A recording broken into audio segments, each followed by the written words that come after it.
75 years ago, as war raged in Europe and Japan, delegates from all over the world gathered in Bretton Woods, New Hampshire, to build a new global financial system. Through their creativity and collaboration, billions were lifted out of poverty all over the world, and the American middle class was created. But nearly a century later, it's time to recognize that the global economy has changed. We need a new system, one that builds on what worked, free markets and free people, and changes what doesn't. We need a new path for the future of capitalism, so countries can heal fractures within their own economies. From excessive inequality to job loss from technology, we need to win the race for the future of money. The rise of digital currencies, the long-term health of the euro and the dollar. We need to harness all the tools of economic statecraft, from using sanctions and trade policy wisely to reining in financial crime. Most of all, we need to remember what they knew in 1945. Economics, finance, and foreign policy are all part of the same story. This is a time to restore and rebuild America's collaborative economic leadership. This is a time for geoeconomics.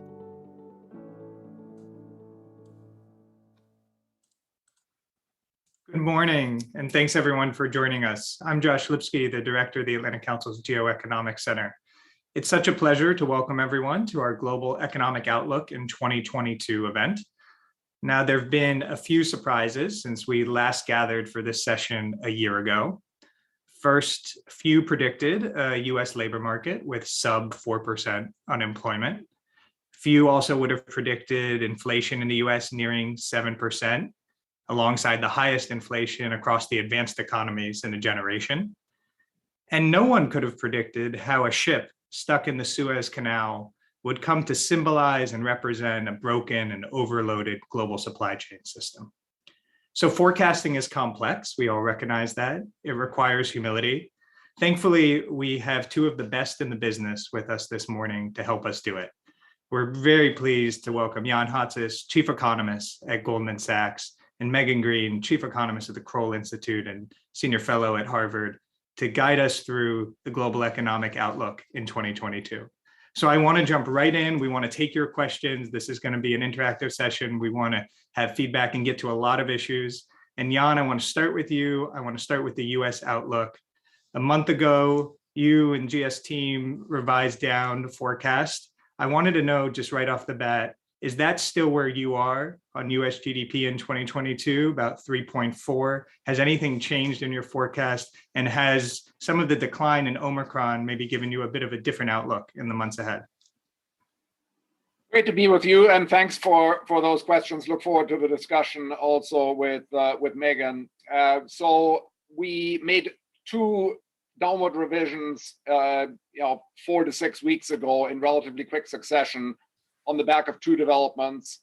Number one, Omicron, and number two, the change in our fiscal assumptions. We had previously assumed a comprehensive fiscal package with an extension of the child tax credit at the levels that prevailed in late 2021, and we shifted that and basically took that out of the forecast. Doesn't mean nothing can pass, but it does mean on this particular issue, it's likely to be a more fiscally restrictive environment. And so we do expect a somewhat below consensus US growth number in 2022, 3.4%.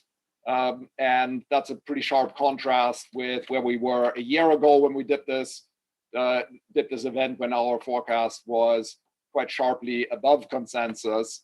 And yeah, I do think that Q1 in particular is going to take a hit from especially the Omicron hit. We're at 2% there. I think the rest of that is probably still on the downside because there is quite a lot of high frequency information that Omicron is having a sizable impact in the short term. That said, it also looks quite fleeting.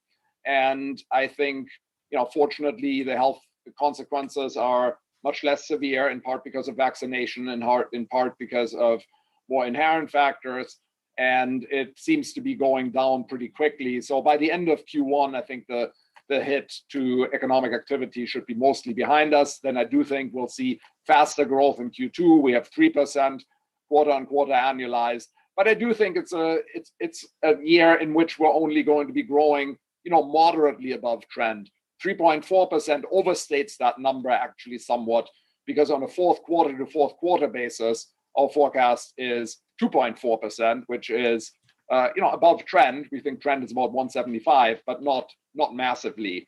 And drivers are fiscal policy more restrictive, and also less of a boost from financial conditions, and probably some drag from financial conditions as we go through 2022, assuming that the Fed normalizes monetary policy. So on that point on the Fed, when you say mobilize monetary policy, a lot into that. Where are you in the next 6 months in terms of rate hikes, unwinding of the balance sheet, asset purchases? What do you see happening over the next 4 or 5 months? How many rate hikes are you pricing in across the year? I may have said mobilize, I meant normalize. Yeah. So sorry if that wasn't clear. No, I may have misheard. Yeah, we're basically assuming, a hike a quarter. So March, June, September, December. March is highly, highly likely, I think just based on what they've said. And with the economy growing still at an above trend pace, and with the labor market already so much closer to full employment, and on some measures, of course, at full employment, or maybe even beyond full employment, and we'll get to that, I think. But with all of that, I think they are likely in this sort of inflation environment going to go once a quarter. We have them starting balance sheet runoff, starting at the July FOMC meeting. I think it could come even as early as the May FOMC meeting, but July would be our baseline. And we think the balance sheet runoff is going to be significantly faster than in the last cycle, as they've said. Last cycle, they basically went up to caps on the maximum amount of runoff per month of $50 billion. And we think that it's going to be 75 billion or even 100 billion this time around, and probably will come earlier in the cycle, and the sort of lead-in period until you get to the full caps, I think is going to be shorter, just because they're more confident that they can do this, partly because the balance sheet's so much bigger than they were back in 2017. So faster unwinding, 1 rate hike per quarter, going to 4 across the year. Megan, I want to turn to you because you wrote an excellent piece in the FT about 2 weeks ago on this issue, and we'll drop it in the chat for everyone to see. And you argued that the Fed may be at risk of overreacting, and you even had the courage to use a word we're not supposed to use anymore on inflation, transitory. So I want to give you a chance to explain your argument in the op-ed. Yeah, sure. Thanks. So, I broadly agree with Jan's outlook for 2022 in terms of growth, and also the Fed's move. I'm not sure that that's the right move for the Fed, though. I mean, if you look at the drivers of growth and demand, therefore, as Jan highlights, there will be a massive fiscal drag that started actually in the second quarter of last year and will continue on. If you look at the Brookings Institute's fiscal impact monitor, it shows the contribution of spending and taxes on growth. And this year will make the second biggest retrenchment relative to the year before ever in the US's history, second only to 1946, unless new things are passed. And I think probably parts of Build Back Better will be passed, but that wouldn't change my outlook for this year, given that very little of that spending will probably happen in 2022. So the government won't be driving things forward. That's fine if you consider that the government's provided stimulus to consumers who have been hoarding it up and can go ahead and release that demand. And I think that's behind some of the inflation that we've seen over the past year. But according to data from the JP Morgan Institute, it's low-income people who benefited the most from stimulus measures, but who have spent that down the fastest. And so there are many estimates suggesting that people might run out of their financial cushions in the next couple of months, in which case the government isn't really just handing things off to the consumer. Consumption should be weaker as well. if Jan is right, in particular, and the Fed hikes rates 4 times this year, the investment environment will be less friendly. So it's hard to argue that investment will be the boost to growth. Foreign demand probably won't be driving demand for the US, given that China's slowing down significantly. Emerging markets are facing a sudden stop ex-China and are retrenching fiscally as well this year. So it's hard to argue that growth will be looking great in the US. The one thing about that is if people have burned through their financial cushions, they might have to capitulate and go back into the labor market. And so if we do see that in the next couple of months, that should address some of the labor supply issue that's been behind higher inflation. And also, I think supply disruptions should be ironed out over the course of this year, so that in the second half of this year, they should abate. And on top of that, if you take a big step back and think of the structural drivers of low wage growth and low inflation over the past 15 years, there are things like higher market concentration, low worker power, digitalization, technological innovation. Those things have all been massively turbocharged by the pandemic. And so I think once these supply chain disruptions abate, and once we see demand for goods in particular shift back towards a multi-decade trend towards services, these structural drivers should reassert themselves. So I think in 6 to 9 months, our thinking around inflation could be very different from what it is now, when we've just seen a inflation print of 7%, the highest in decades. I think it should be looking weaker. And so if the Fed does go ahead and hike rates 4 times this year, and it might shrink the balance sheet quickly, that could end up being a mistake. Do you think, Megan, that there's this debate now that the Fed is talking a lot to, set expectations, talk about as Jan said, the accelerated runoff of the balance sheet, but they won't actually get to the 4. It's basically tell people they're going to do it, set the expectations, 1 or 2 to show they're serious. Do you believe that? Is that along the lines of what you're saying? Or do you think that they're kind of locking themselves into this at this point? So I don't think the Fed is committed to anything at this point. I do think that open mouth operations can be effective. We've seen the backup in 10-year yields. It's been roughly the equivalent of a 25 basis point rate hike. So we know financial conditions have tightened a little bit from incredibly loose conditions, though. So it's possible that, investors are going to price things in now. So it's possible that financial conditions will tighten without the Fed actually having to go through with 4 rate hikes. But Chair Powell has been a master in buying the Fed flexibility, I think. And so they will pivot as the data comes in. I will say, actually, I don't think it's a mistake for them to shrink their balance sheet. I think they can shrink it much faster than they did the last time they went ahead and normalized monetary policy. Growth is looking better than it was then. Inflation is much higher. The average weighted maturity of debt is much shorter, so it should run off. And I think they'll do it again with caps so that they can give some sort of guidance to investors on how they'll do it. But again, also give themselves flexibility to pivot if they need to. Yeah, please. A lot of this actually on inflation, I think it is going to come down a lot as we go through 2022. Goods prices in particular are a massive positive impulse for the headline and also for the core numbers. And we're going to cycle a lot of these things. The base effects are going to be massive, and I think goods demand probably is going to be more sideways, which means actually down if you look at it relative to the longer term trend. There will be an offset from service prices. I think those are still going to be accelerating, certainly on a year-on-year basis, rents and areas like that. But I do think inflation is going to come down a lot. The question is just, where does it come to? Does it go back down to 2%? Does it go below 2% as the Fed staff had it 6 months ago? No, I think probably not. I think we'll still be clearly above 2%. And then in an environment in which the Fed is saying they're targeting average inflation, they put some weight also on the inflation rate in 2021. Average inflation is going to be well above 2% for probably quite a while to come.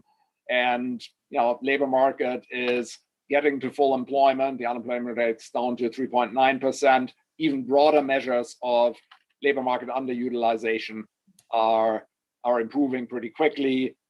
For example, the employment to population ratio for 25 to 54-year-olds is only 1.5 percentage points below the pre-pandemic level. Now it's improved nearly 2 percentage points over the last 6 months. All of that, I think, is going to say, yeah, we probably should be normalizing gradually, and my baseline would be 4 times.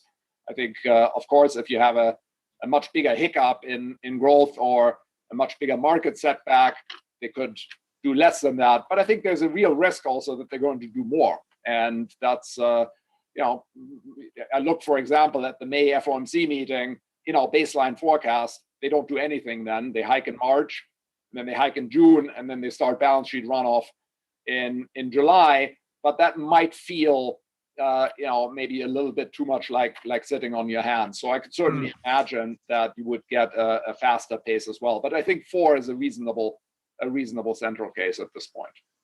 It's amazing to me how quickly this has moved. Not even 10 months ago when we did this, Jan, but even 6 months ago, 5 months ago, that we'd be talking about 4 as the baseline, the balance sheet runoff. This was just pushing into 2022 rate hikes, let alone 4. So we all recognize the pandemic can change the situation quickly. One more on the US for you both before we move on to other countries, and we'll start with China. But first, on the other part of the Fed's mandate, the dual mandate, employment, maximum full employment here. Where do you see this going, Jan? Where it's sub 4% now. What pressures does that put on the Fed? Where do you think we end 2022 in the employment picture? And Megan brought up labor force participation rate as well. Yeah, we have it going down to 3.5 by the end of this year, which would be back to the pre-pandemic level, and then to basically 3% in subsequent years. So the decline continues, but at a slower pace, as employment growth isn't nearly as fast as it was in 2021. If you go through the year as a whole, for sure, or very likely, train myself never to say for sure about anything. Yeah. But in addition to slower employment growth, I also think you'll probably be pulling more people out of non-participation into the workforce. And I think there's a pretty broad range of indicators that tell you somewhat different things on the labor market. And you've got, indicators like job vacancies or quit rates that are strong cyclical indicators in past cycles that are saying we're already at extreme levels of labor market tightness, or the percentage of people that say jobs are plentiful versus hard to get. That's at a sort of extreme level or near extreme level. And then you've got measures like the overall employment to population ratio, which includes people over 55. That's still very, very low. So, there's a broad array of things to pick from in order to, measure how close we are to full employment. For me, the sort of central tendency is that we're probably close to full employment, but not quite there yet. But I think what's indisputable is that all of these measures have improved very substantially over the last 6 months, including the broader ones. They've also improved very substantially, and I think that is important for how policymakers are going to look at it. Megan, do you see it the same way? And the sort of follow on to that is there anything that would happen in DC in terms of a scaled back version of Build Back Better, child tax credit, as Jan has talked about before, that would change that? Yeah, so I think, Josh, you're right to focus in on the labor force participation rate, which is much lower than it was before the pandemic. And this is a huge unknown. We've never been through this before. So there is a big question about whether it will revert to what it was before the pandemic, or if it's just structurally lower now. If you look at surveys, people say that the biggest reasons that they're not really looking for jobs is they're afraid of the virus. or their partner has a job, so they don't feel they need to. Often caretaking duties in the midst of a pandemic come and play into that answer, or they have a financial cushion. So we know a few million people have retired early off the back of, greater asset valuations and house prices. They're probably not coming back. But it does seem like a number of people who are waiting on the sidelines, who have a financial cushion, who may not want to go back to the low wage, low hour service jobs that they were in before, so are holding out, may have to capitulate once their financial cushions have been burned down. And that, like I said before, that could be coming soon. I think if you look at the history of recessions, often our labor force participation rate is lower off the back of a recession. And there's a whole school of economists who come out and say that this is a structural difference, it will be lower. Historically speaking, that hasn't been the case. It has actually come back. People have been pulled in off the sidelines. So the jury's still out on whether that will be the case this time around. We probably won't get those people who retired early back in, but we could get a lot of others in which case there's more slack. I'd also say the labor force participation rate is important for the Fed in the inflation debates because of wage growth, and we have seen significant wage growth, but I'd highlight that you can have wage growth, and if you also have productivity growth, that doesn't have to be inflationary. It's sort of a Goldilocks scenario where everyone gets paid more, standards of living improve, and you don't have a wage price spiral. And there are lots of reasons to think maybe we've had some productivity growth. The data itself is distorted because a lot of our hourly service workers dropped out of the labor force, are coming back in, so they tend to be less productive. So it's hard to just look at the productivity data, which only comes out occasionally with a lag anyhow. But survey data suggests that firms have used the opportunity of being locked down to invest in automation and digitalize. And so that should boost productivity growth. Capital is cheap. Even if the Fed hikes 4 times, capital is relatively cheap, historically speaking. There's a lot of pent-up investing that firms haven't really been doing for 15 years that they could be doing now. So I think there is an argument for greater productivity growth. That means that we might not see, wage growth feeding through into inflation. So that's important to mention as well. Your second question, Josh, I just totally forgot. Remind me. Just on Build Back Better and fiscal policies, how they could change that. Yeah, I mentioned that even if we got pieces of Build Back Better through as standalone legislation this year, it wouldn't change my outlook much for 2022. The one thing is Jan rightly points to child tax credits, which would provide a cushion for a lot of households. So that could make a difference now. But a lot of these other programs are, designed to be spent over a number of years. A lot of them are also backloaded. So the outlook for 2022 shouldn't be affected too much. Okay, so we spent a good deal of time on the US, but we want to turn globally. Jan, let me start with you in China. We got the data out of China earlier this week, 8% year-on-year growth, but Q4 that was slower than expectations. Where do you see China over the year, and wondering what you see happening in Q1 in terms of supply chain disruptions? It's always hard to measure with the lockdowns, but I think some of this gets overstated based on what happened in Delta and maybe not applying to what's actually happening in Omicron. But how do you see it? Well, we have I would say, below consensus view on China, at least in terms of what the forecasters are writing down. Consensus for this year is 5.2%, and we're at 4.5%. And I would note, in support of a more cautious growth forecast, one, that if you look at the year-on-year rate as of Q4, that's 4%. So 5.2 for the annual average implies a very substantial acceleration in the growth numbers. And there are some reasons to think that maybe you get some sequential acceleration. I think policy at last does seem to be turning more supportive. Macro policy in China can have a pretty rapid effect on lending and on economic activity. But with that said, I think that there's also still concern about financial imbalances, and the sort of spigot that we saw maybe in past cycles. I don't think we're going to have as aggressive a boost from policy. So, the the property sector continues to soften, and I think at some level they sort of want to see some of that through. So I think it's more limited than what you've seen in the past. And then you have Omicron and the zero COVID policy, which probably isn't going to be changed anytime soon. I think the commitment is still pretty strong, and our China economists think certainly not before the Olympics, and maybe even until late in the year with the party congress coming up. There's a lot of commitment to the zero COVID policy, and the costs of zero COVID are rising. I mean, when you have a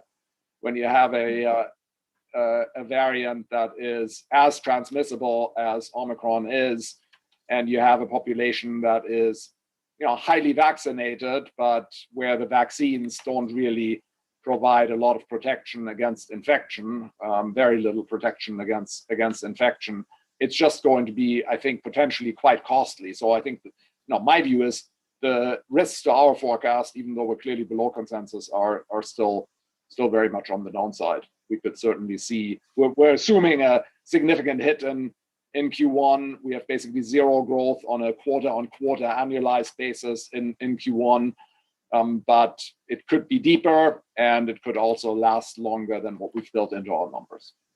And when you say macro policy more supportive, are you referring to what the People's Bank and a little bit of easing we're seeing, or on the fiscal side? Both. So both the deficit, did come in significantly in 2021. That's probably going to expand again, and then a lot of it is directed credit. They're cutting reserve requirement ratios, they're cutting the policy rate. So I think it's across an array of different policy tools.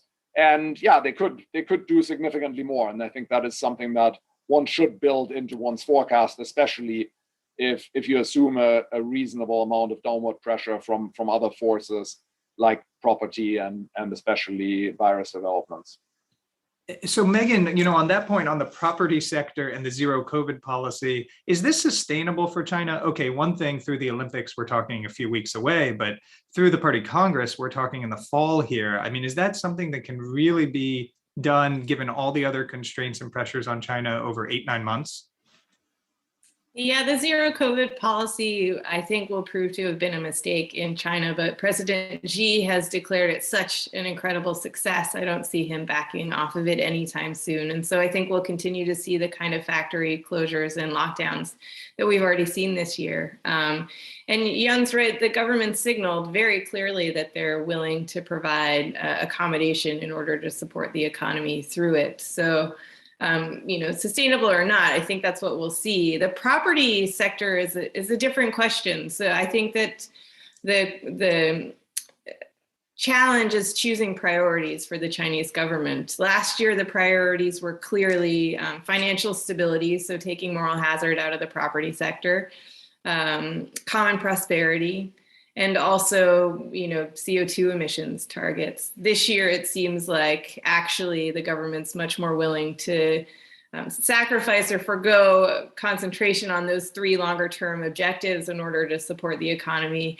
in the near term. The issue is with the property sector, I think, that there is a scenario where China, given that it's a centrally planned economy, it owns all the banks and SOEs, it can tell them who to extend credit to, who to extend loans for, who to provide liquidity for. They could manage a deflation in the property sector, and they have managed it so far.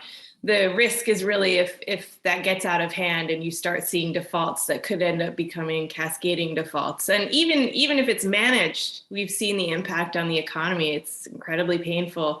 If it becomes disorderly, then the impact would be even greater. So I think that's the biggest risk. And the zero COVID policy, I think we shouldn't be looking at that as a risk so much as our base case scenario that we're going to have lockdowns and factory closures, particularly in the first half of this year. It's just amazing to think about this, in the rest of a global economy that presumably will be opening up in Q2 and Q3 to continue that policy. I imagine both politically and economically will be increasingly hard for the party, but as you say, not a very high probability of them backing off. Okay, we have a lot of questions on Europe. I have not forgotten about the Eurozone. So I want to get to the Eurozone. Megan, I'll start with you on the Eurozone. Can you just explain a little, because I think this is often misstated, the drivers of inflation in the Eurozone, and of course, disparities between countries like Germany and Italy and different factors going into that versus what's happening in the US? Because an argument being made is, oh, there's inflation all over the world. True, especially in the advanced economies, but very different kinds of inflation. Yeah, I would say the US and the Eurozone have very different drivers of inflation. The US relied on fiscal stimulus in a much bigger way than the Eurozone did. And also our labor market policies are really different. So in the US, we went ahead and allowed people to get laid off and provided them beefed up unemployment insurance. Whereas in the Eurozone, there was more of an attempt to keep people tied to their employers. That's always been the case. And for what it's worth, I think each system probably works best where it's practiced. But that does mean that we had a much bigger jump in household incomes in the US than we did in the Eurozone, where people maintained their jobs and roughly had the same income throughout the pandemic. And so in the US, we have a boost in household incomes that's come out in pent-up demand, mostly going towards goods. Add to that supply disruptions. I think those are the biggest drivers in the US. In the Eurozone, that didn't happen. We didn't have a boost in household incomes. In the Eurozone, the biggest driver of inflation is really energy costs that are feeding through into costs of production of other things. And the causes of higher energy costs are multiple. They come down to weather patterns. You know, wind didn't blow as hard off the German coast as it has in the past. A lack of infrastructure and renewables. Low stocks for both oil and gas in Europe, and of course geopolitical risks now with Europe amassing troops and weapons on the border with Ukraine and Russia providing a significant amount of energy to many European countries. So the drivers are very different, and consequently, I think the policy prescription is pretty different as well. Whereas the Fed can tighten monetary policy that could take some of the heat off of inflation, the ECB can't really do anything about higher energy costs. And so it seems the ECB looks like it will wait until 2023 to start really tightening monetary policy. I would say that's appropriate given the different drivers. And we've seen inflation in both places. The Eurozone and the US actually measure inflation differently, but if you use the same methodology for the two, inflation in the US is much higher than it is in the Eurozone. And I want to make a plug now for our global quantitative easing and interest rate tracker, which is up behind me and we'll drop in the chat here, which tries to normalize some of these issues, which are complicated, as we all know. But Jan, I want to turn to you on that. Do you agree, with what Megan's saying, first on the drivers of inflation, and then secondly, on the pressures on President Lagarde here? Because understanding different drivers, but if the Fed is hiking 4 times, as in your base case, what sort of pressure does that put on the ECB?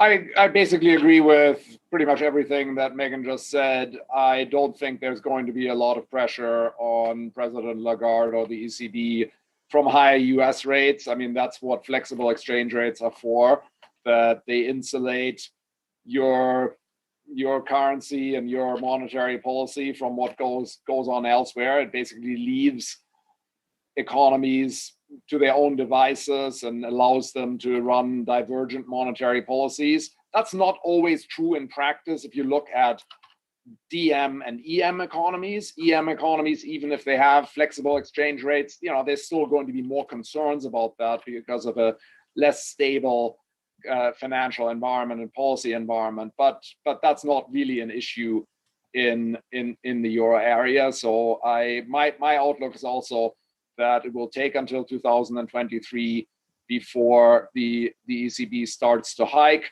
We actually have a reasonably upbeat growth view in the euro area. Our expectation is that Europe outgrows the US in 2022, but 4.25% or so for growth in the euro area.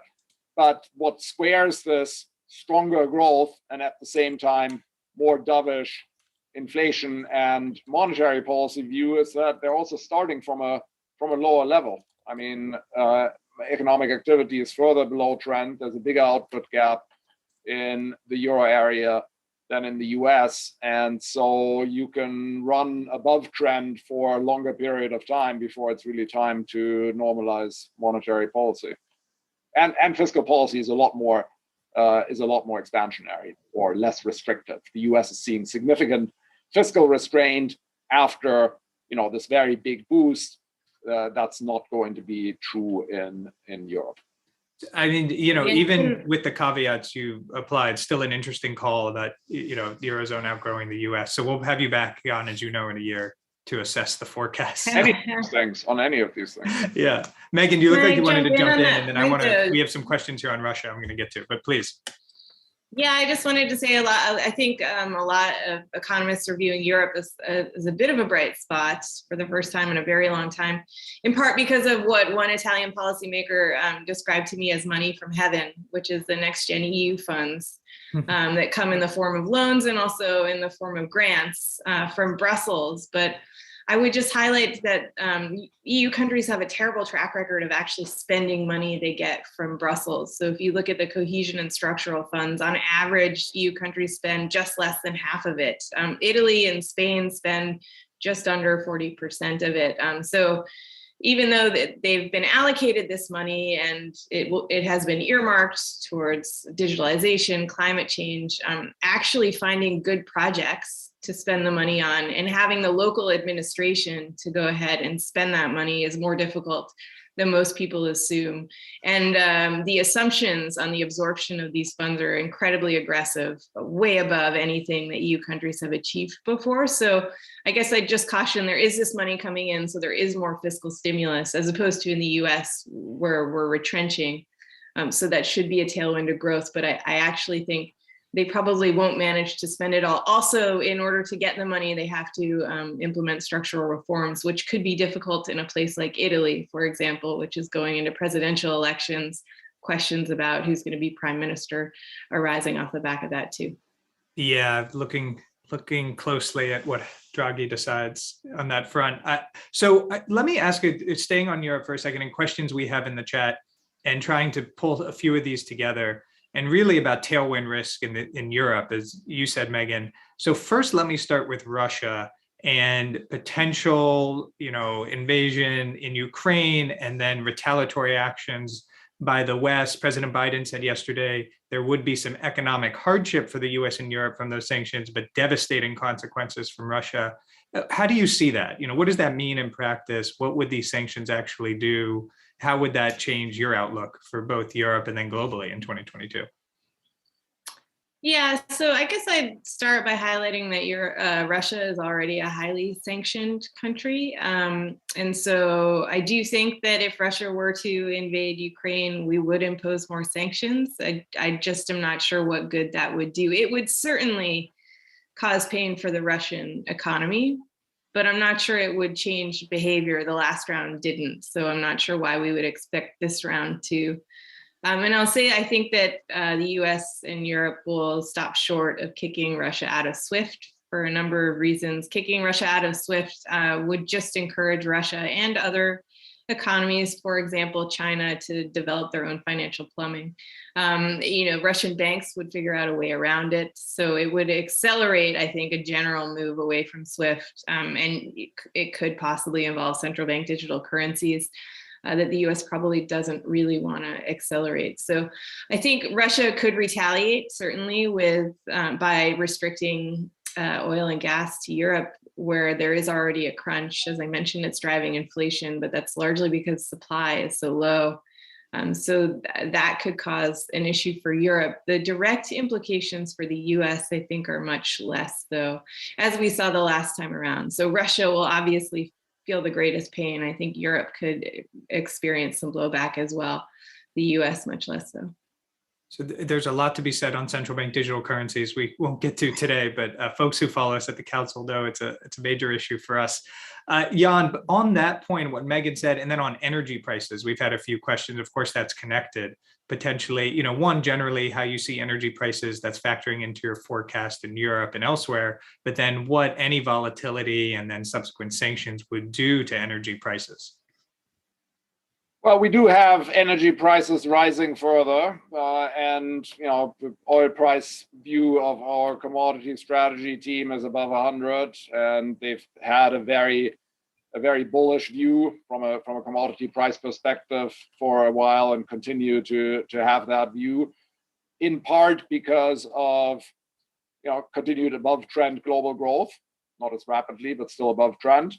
And maybe more importantly, because of a long period of underinvestment in energy resources.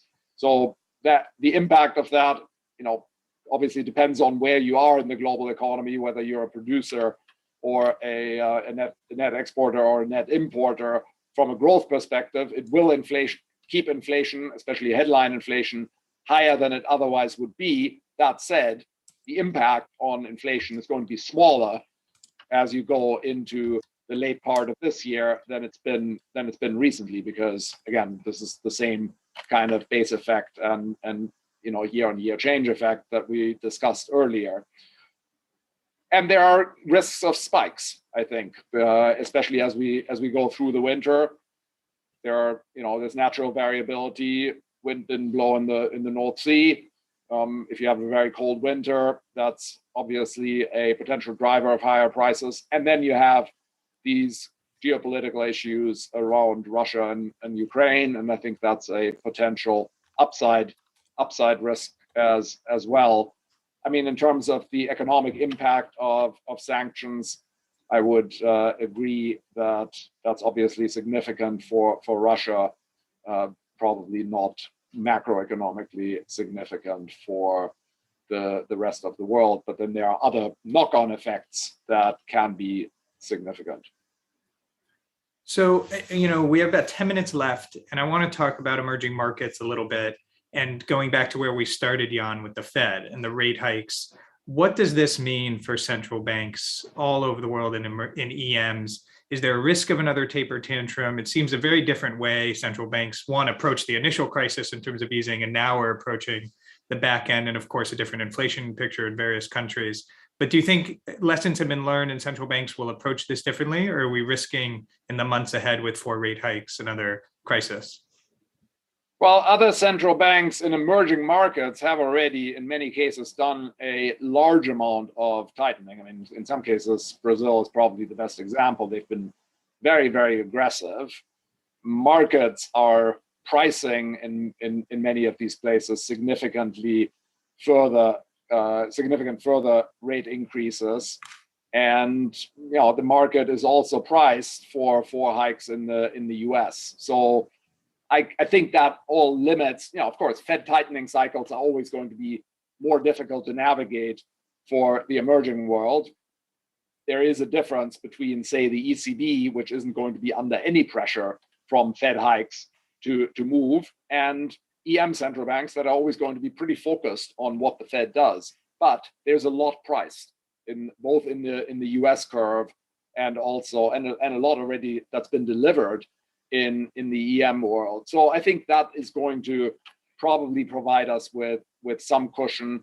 Markets have actually done okay in EM economies despite this. They've held up reasonably well despite this greater concern about tighter US monetary policy. And that would be my baseline as well, but clearly with a potentially large amount of variability around that. Yeah, Megan, do you agree? I mean, it seems that, lessons have been learned from what happened last time on the taper tantrum so far. Yeah, I'm probably a little bit more worried about an EM sovereign debt crisis, just because it's hard to talk about EM as one asset class, of course, because there are idiosyncrasies, Turkey, for example, but more broadly, EM was already over indebted before the pandemic started. They had less room to provide fiscal accommodation as a result, but provided some, so now they're even more indebted. And will be, according to budget plans, will be retrenching this year and next pretty significantly. At the same time, I mentioned already that ex-China, there's been effectively a sudden stop to EM in terms of capital flows.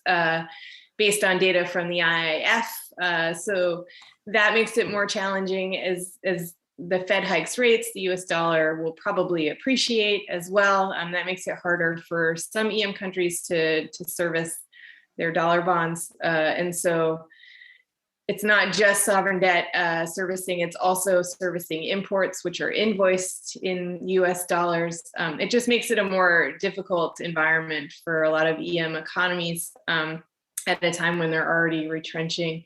And I think the IMF has beefed up its firepower pretty significantly with additional SDRs.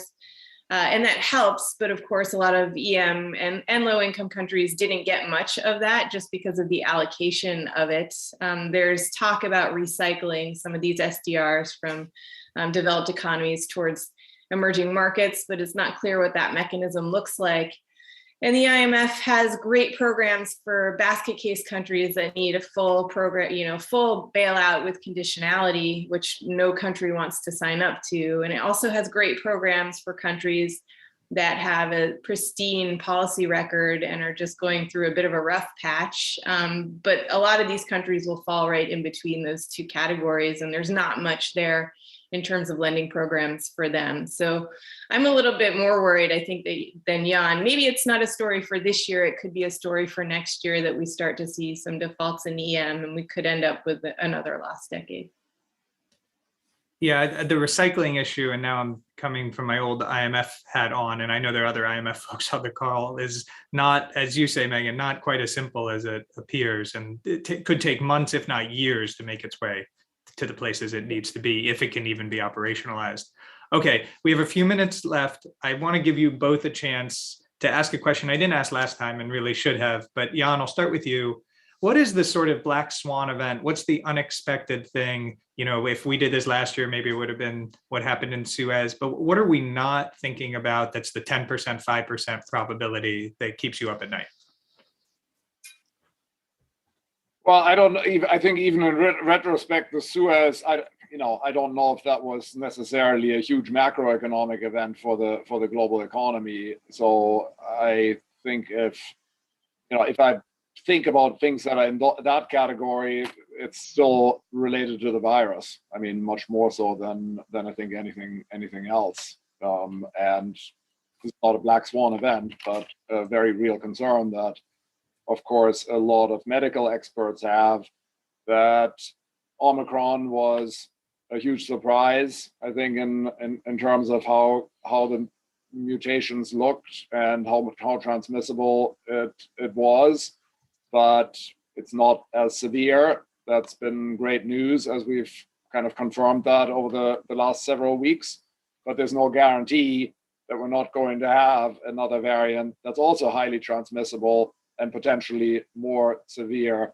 and vaccine escaping. Now, there is, I think, some excellent news on treatments with the Pfizer drug, that, and as we scale up production, and we're expecting 120 million courses to be produced in 2022.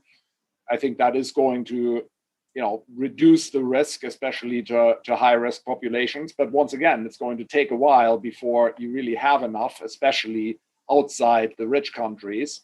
So yeah, I mean, that would still be at the top of the list. It's not black swan-y. It's just something that is very top of mind for, I think, many of us. No, but obviously a very real risk that is just hard to predict for. And, when I say the Suez, I think more of what it represented for the year in terms of global supply chains than the event itself.